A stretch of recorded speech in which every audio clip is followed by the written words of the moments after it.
अस्सलाम वालेकुम। आप सब कैसे हो? उम्मीद करती हूँ बहुत अच्छे होंगे। मुझसे मिली मैं हूँ सोनिया साहले और आज बहुत अरसे बाद जो है वो मैंने अब वीडियो अपलोड की थी। वीडियो अपलोड करने के बाद जिस तरह से मैंने आपको अपनी कंडीशन और मामा की कंडीशन के बारे में बताया तो सोचा कि मैं आपके साथ अपनी वो स्टोरी शेयर करूं, अपनी माँ की स्टोरी शेयर करूं, क्योंकि सबको पता होना चाहिए कि जो चीज़ पाकिस्तान में शायद लोग अवेयर नहीं करते हैं। इवन मुझे भी नहीं पता था, मुझे बहुत अरसे बाद पता चला। तो अब वही चीज़ जो मुझे नहीं पता था, मेरी सिस्टर्स को नहीं पता था, वो आप में से वही बहुत सारे लोग ऐसे हैं जिनको इस बारे में इंफॉर्मेशन नहीं होगी कि इवन ऐसी कौन सी डिसीज़ है जो कि हम जिसको बहुत ज़्यादा मामूली समझते हैं लेकिन बाद में जाके वो बहुत ज़्यादा वर्स हो जाती है। तो मैंने सोचा इस टॉपिक के ऊपर मैं आपसे बात करती हूँ ताकि जो चीज़ अवेयरनेस मुझे हुई बाद में मम्मा को लेके, मम्मा के डिसीज़ को लेके, बीमारी को लेके, तो वही जो है वो मैसेज मैं आप तक देना चाहती हूँ। क्योंकि हम आखिर में किसी भी बीमारी रीज़न कोई और होती है लेकिन रिएक्शन होता है हार्ट अटैक। तो ये हार्ट अटैक ऐसे नहीं होता बगैर किसी रीज़न के, हार्ट अटैक के पीछे भी कई वजूहात होती है। तो जो मेरा एक्सपीरियंस गुजरा इस बीमारी को लेके और जो मैंने अपनी आंखों के साथ इस चीज़ को देखा, तो मैंने सोचा मैं आपके साथ क्यों ना शेयर करूं। आप में से बहुत सारे लोग हैं शायद जिनको ये इन्फॉर्मेशन होगी और बहुत सारे लोग ऐसे जिनको इन्फॉर्मेशन नहीं होगी, तो उनके लिए वीडियो जो है वो पूरी देखें क्योंकि बहुत ज़्यादा जो है उनको हेल्प मिल सकती है। क्योंकि आपके हमारे रिश्तेदारों में भी बहुत सारे ऐसे लोग होते हैं जिनको इन चीज़ों के बारे में जो है ना वो नहीं इल्म होता। तो आप उनको इस तरह की गाइडलाइन देकर जो है आप उनको एक बुरी डिसीज़ से जिसका रिज़ल्ट जो है वो बिल्कुल ज़ीरो है, उस चीज़ से जो है वो बचा सकते हैं। सांस का मसला जिसको हम कहते हैं, और आजकल सांस का मसला जो है वो बहुत ज़्यादा लोगों में, इवन मुझ में भी, जब प्रेगनेंसी में अक्सर लोगों को जो है वो सांस का मसला हो जाता है ख़वातीन में। तो वो हम समझते हैं कि प्रेगनेंसी की वजह से हो सकता है। सांस की जो रीज़न्स हैं वो कहीं बिना पे भी हो सकती हैं, लेकिन इसको इतना छोटा हमें नहीं सोचना चाहिए क्योंकि सांस का मसला जो है आपके लंग्स के साथ कनेक्ट करता है। अगर आपके लंग्स जो हैं काम सही करते हैं तो आपको सांस का प्रॉब्लम जो है वो नहीं होता। बाज़ जो हमारी माएँ हैं जो चलती हैं और उनको सांस का मसला आ जाता है, तो वो अपने आप को डॉक्टर के पास ज़रूर लेके जाएं, डॉक्टर से ज़रूर कंसर्न करें। क्योंकि जब मम्मा शुरू में तो जब मम्मा को ये इन चीज़ों के बारे में नॉलेज नहीं था और वो जब थोड़ा सा चलती थी तो उनको बहुत ज़्यादा सांस उखड़ना शुरू हो जाता है और आहिस्ता आहिस्ता ये चीज़ जो है वो वर्स होती गई। बट बहुत अरसे बाद पता चला उनकी डिसीज़ के बारे में, इनको क्या प्रॉब्लम थी। उस बीमारी का इलाज, आप यकीन करें कि डॉक्टर्स, अमेरिकन डॉक्टर्स कहते हैं कि हम कैंसर का इलाज जो है वो ढूंढ चुके हैं लेकिन इसका इलाज हम आज तक नहीं ढूंढ सके। हम इसको रोक सकते हैं मेडिसिन्स के ज़रिए, वो भी लाइफ टाइम मेडिसिन्स के ज़रिए, लेकिन हम इसको रिकवर नहीं कर सकते। कैंसर से बुरी डिसीज़ है ये, अल्लाह ताला ना करे कि ये जो है वो किसी को हो। और जो लोग पाकिस्तान से या इंडिया से वीडियोस देख रहे हैं उन लोगों को बहुत अच्छी तरह जो है वो इस चीज़ का पता होगा कि सांस का प्रॉब्लम जो है कितना ज़्यादा वर्स हो जाता है, लेकिन हम उसकी जड़ तक नहीं पहुंच सकते।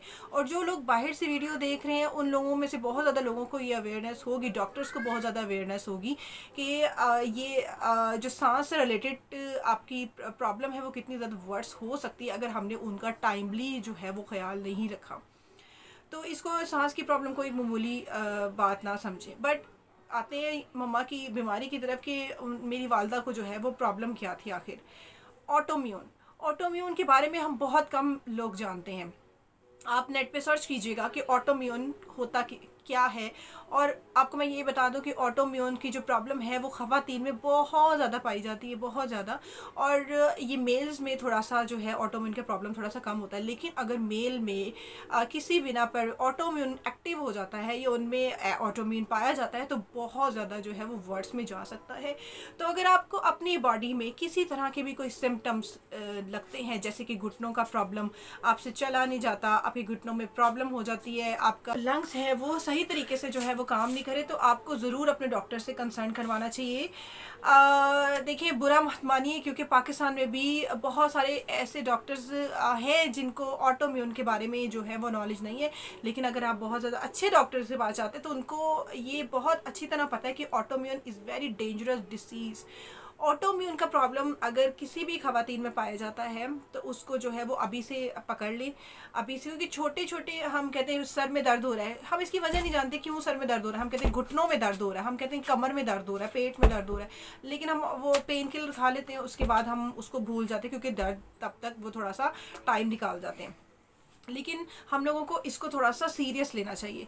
अब ममा में ऑटोम्यून का प्रॉब्लम था, उसकी वजह से आपकी जनरेशन वाइज भी ऑटोम्यून का प्रॉब्लम चल सकता है और ये बहुत ज़्यादा स्वेर होगा अगर हम इसको टाइमली नहीं पकड़ेंगे। तो ऑटोम्यून की वजह से उनमें जो है वो बहुत टाइम के बाद पता चला कि उनको ऑटोम्यून, और उसकी वजह से उनको सांस चढ़ता था, लेकिन हमें मालूम नहीं था कि उनको सांस क्यों चढ़ता है। आहिस्ता आहिस्ता से जब उनके घुटने में भी प्रॉब्लम आना शुरू हो गया, उनसे चला नहीं जाता, तो ऑटोम्यून की वजह से जो है उनमें क्रस्ट का मसला भी। अब ये क्रस्ट क्या है? ऑटोम्यून की वजह से ही क्रस्ट जो है वो एक्टिव होता है, और जब क्रस्ट आपकी बॉडी के अंदर एक्टिव हो जाता है या क्रस्ट के सेल्स आपकी बॉडी में वर्स हो जाते हैं, तो जो क्रस्ट है, क्रस्ट किसी भी बॉडी के ऑर्गन्स के ऊपर जो है वो अफेक्ट कर देता है।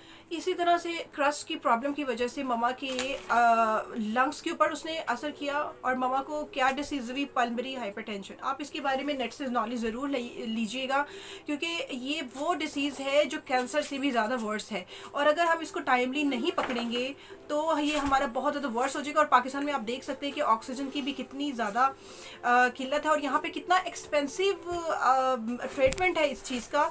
और पल्मोनरी हाइपरटेंशन का ट्रीटमेंट पाकिस्तान में बिल्कुल भी नहीं है, सांस का ट्रीटमेंट पाकिस्तान में बिल्कुल भी नहीं है। तो इतना वर्स जाने से पहले मेरी वीडियो बनाने का मकसद यही था, आपके साथ ये बात जो है भी बीमारी शेयर कर सकूं कि खुदा न खास्ता किसी को भी सांस से, लंग्स से कोई रिलेटेड मसला है तो वो अभी से ही उसको जो है वो पकड़ ले। बहुत सारे खवातीन में ये मसला है, तो आप कैल्शियम की टैबलेट ज़रूर लें। अगर किसी में ऑटोम्यून का है, ऑटोम्यून का टेस्ट होता है, थोड़ा सा एक्सपेंसिव है, तो ऑटोम्यून का टेस्ट करवा के जो है वो आपको, अगर आपको ऑटोम्यून है तो आपको डॉक्टर से ज़रूर कंसल्ट करवाना चाहिए ऑटोम्यून के टेस्ट के बाद, अगर वो टेस्ट पॉजिटिव आता है। अगर आपको ऑटोम्यून का मसला नहीं है तो वो छोटी सी, अगर आपको घुटने में दर्द है, सर में दर्द है, कमर में दर्द है, तो वो इतना परेशान होने की ज़रूरत नहीं। But autoimmune is very dangerous disease.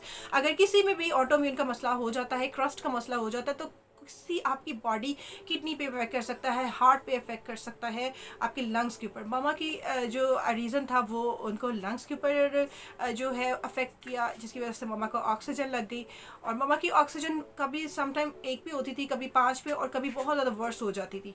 और इस सिचुएशन में आप कफ़िंग का बहुत ज़्यादा ख्याल रखा करें कि जिनको सांस का प्रॉब्लम है उनको कफ़िंग नहीं होनी चाहिए, क्योंकि अगर आप कफ़िंग का ट्रीटमेंट नहीं लेंगे तो ये बीमारी इतनी ज़्यादा वर्स हो जाएगी कि अगर आप ऑक्सीजन भी लगाएंगे तो उससे भी आपको जो है वो ऑक्सीजन प्रॉपर बॉडी के अंदर नहीं जाएगी, जिसकी वजह से आपके वेंटिलेटर का जो है वो यूज़ करना पड़ेगा। और मैंने अपनी आंखों से देखा है कि वेंटिलेटर कितना ज़्यादा पेनफुल और कितना ज़्यादा जो डेंजरस है आपकी बॉडी के लिए, कि आपके वो दूसरे ऑर्गन जो है वो बिल्कुल डैमेज कर देता है। इसीलिए हम लोग वेंटिलेटर की तरफ नहीं जा रहे थे, लेकिन अल्लाह ताला का हुक्म था, और मेरे लिए बहुत ज़्यादा पेनफुल था, क्योंकि मैंने अपनी आंखों से मैंने उनको जो है देखा, और आंखों से उनकी जो मशीन का जो मॉनिटर लगा हुआ था उनके नंबर जो है, जो सांस का पूरा स्ट्रक्चर होता है, सॉरी, वो देखा, और ऑक्सीजन देखा, और हार्ट रेट जो होता है वो देखा, और बीपी, लास्ट बीपी था उनका 22/30 इस आंखों के साथ, और हार्ट जो है वो चलना बंद हो गया था। बहुत ज़्यादा मुश्किल होता है। तो अपने इन सारे डिसीज़ को नॉर्मल मत लीजिएगा, सीरियस लीजिएगा, क्योंकि वेंटिलेटर की वजह से जो है वेंटिलेटर उनका प्रॉपर, उन्होंने बहुत ज़्यादा इन्फेक्शन की वजह से डॉक्टर ने ट्रीटमेंट पे काफ़ी, इन्फेक्शन पे काफ़ी ट्रीटमेंट करने के बाद जो है वो कर लिया था, उसको सही कर लिया था। लेकिन वेंटिलेटर की साइड इफ़ेक्ट की वजह से उनका किडनी का जो है वो बहुत ज़्यादा मसला हुआ, जिसकी वजह से किडनी फेलियर हो गया। किडनी फेलियर की वजह से उनको जब डायलिसिस पे लगाया तो उनका बीपी लो चला गया। बीपी हाई करने के लिए जो उनको मेडिसिन दी वो उनको सूट नहीं कर रही थी, यूरिन वो पास नहीं कर रहे थे, और देखते ही देखते किडनी जो है वो काम करना बंद हो गई। और जब बॉडी में फ्लूइड बढ़ता गया तो उसको निकालने का और कोई जरिया नहीं था। अमेरिकन डॉक्टर्स ने जो है वो जवाब दे दिया, तो उस यानी कि उनके पास भी कोई चॉइस नहीं थी। लेकिन ये सब रीजंस क्या हुआ, उनका सांस का मसला, सांस का जब मसला, उनको ऑक्सीजन लगी हुई थी, उनको उसके बाद जो है वो कोरोना हो गया। कोरोना भी वो जो डेंजरस वाला होता है, वहाँ पे कोरोना की बहुत सारी जो है वो टाइप्स हैं, वो भी कभी आपसे बाद में शेयर करूँगी। उनको वो वाला कोरोना हो कि जिसके साथ उनको नमोनिया हो जाता है। नमोनिया में टेम्परेचर बहुत ज़्यादा हाई हो जाता है, बॉडी के ऊपर इफेक्ट होता है, इन्फेक्शन बॉडी के अंदर बहुत ज़्यादा हो जाता है।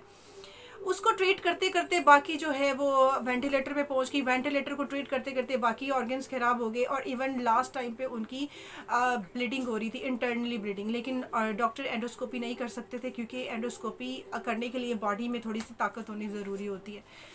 तो ये छोटा सा मैसेज है आप लोगों के लिए कि आप कोई भी अगर आपको कोई इस तरह की प्रॉब्लम है जो आपको अब इंडिकेशन दे रही है माइंड में कि तुम्हें डॉक्टर के पास जाना चाहिए, तो सबसे पहले आप अपना ऑटोइम्यून का किसी भी अच्छे डॉक्टर से जो है वो कंसल्ट कर लें ऑटोइम्यून के टेस्ट के लिए। अगर वो डॉक्टर नहीं भी कहता फिर भी आपको अपना ऑटोइम्यून का टेस्ट करवाना चाहिए। और ये ज़्यादातर ख़वातीन में पाया जाता है, अगर मर्दों में होता है तो वो फिर बहुत ज़्यादा वर्स हो जाता है और लास्ट में उनको क्या होता है, हार्ट अटैक।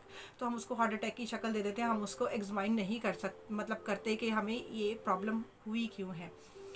तो वीडियो पसंद आई तो लाइक ज़रूर कर दीजिएगा और वही रिक्वेस्ट आपसे कि चैनल को जो है ज़रूर सब्सक्राइब कर दें। एक माँ की ख्वाहिश थी और मैं इस ख्वाहिश को बहुत आगे तक लेके जाऊँगी इंशाल्लाह, क्योंकि वो देखना चाहती थी। तो चले यहाँ नहीं तो वहाँ से जो माँ की दुआएं तो वहाँ से भी काम करती हैं, वो ऐसा लगता है कि जैसे वो हमारे साथ ही हैं।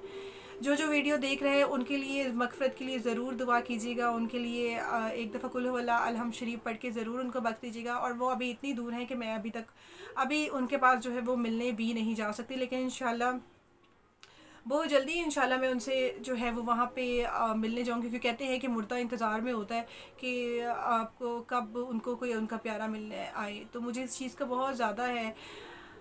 तो वीडियो पसंद आई तो लाइक ज़रूर कर दीजिएगा, अपने कमेंट सेक्शन में ज़रूर बताइएगा कि अगर आपके रिलेटिव में कोई ऐसा जो प्रॉब्लम है। इंशाल्लाह नेक्स्ट वीडियो जो है मैं आपके साथ एक और मसला है, मसले मसाइल जो हमारे जो मुझे फ़ील हो रहा है कि मैं आपके साथ शेयर करूं, लेकिन अगर अभी करने लगी तो वीडियो बहुत ज़्यादा लंबी हो जाएगी। तो अभी आप प्लीज़ कमेंट करके बताइएगा कि अगर आप में से किसी को ये प्रॉब्लम है तो आपने इसका मसले का हल कैसे निकाला, ताकि दूसरों को भी इस चीज़ का अवेयरनेस हो सके।